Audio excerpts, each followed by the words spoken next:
Lesson 4. I have a bone to pick with you. Welcome to Lesson 4. I have a bone to pick with you. In this lesson, you'll listen in on Andrew and Rob, two brothers who are driving together to a family reunion. In this dialogue, a simple conversation over directions turns into a major sibling argument. Don't we get off here at this exit? Beats me. You said you had the directions covered. Yep, but I'm also driving right now. Just look in the glove compartment. I think I put them in there. They're not here. They should be. Let me see. Oh, man, I took them out to double-check something and forgot to put them back in. It must have slipped my mind. So we're lost? That's great. It's no big deal. We can call or ask someone for directions. This is typical. Why did you say you'd handle the directions if you weren't going to handle them? Look who's talking. The only reason I said I'd handle them is because I knew you couldn't be counted on. Me? You gotta be kidding. You're the one who doesn't give a damn about anyone around you.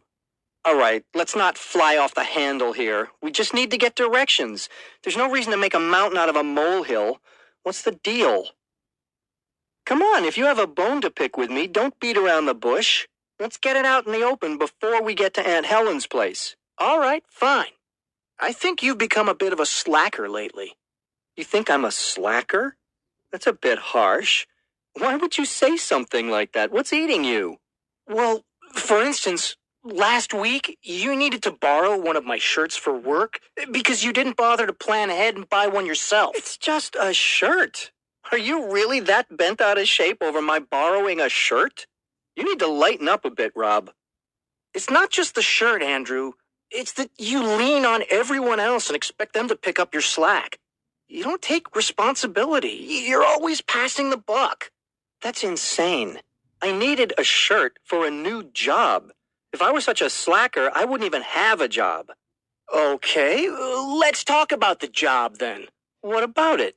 Well, I got you that job. I hooked you up with a great job at a place where I've worked for 3 years. And I've thanked you for it like 1,000 times. Yeah, but what you do there reflects on me. If you screw up, it really gives me a bad name. How am I screwing up? I work my tail off there. Sometimes, yeah, but you also sit around twiddling your thumbs a lot, too. Oh, that's bull. No, it's true.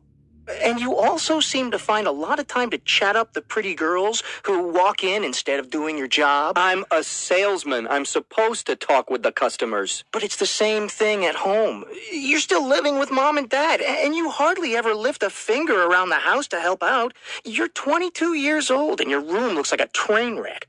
You don't even pitch in with groceries. That's not true at all. And how would you know? You're not even there. I have eyes, Andrew. I can see. You still act like a child sometimes. Oh, you need to get off your high horse, Rob. You're the one acting like a child. You're still trying to show everyone up like little Mr. Perfect. You were a goody-goody as a kid and you haven't changed since. Hey, what do you know? What? While we were at each other's throats, you somehow managed to get us to Aunt Helen's. Oh, yeah, that's her house there. Pretty good for such a slacker. Just park the car and give it a rest for now. Gladly. Just don't criticize my parking job. Ugh. A ride home is gonna be long.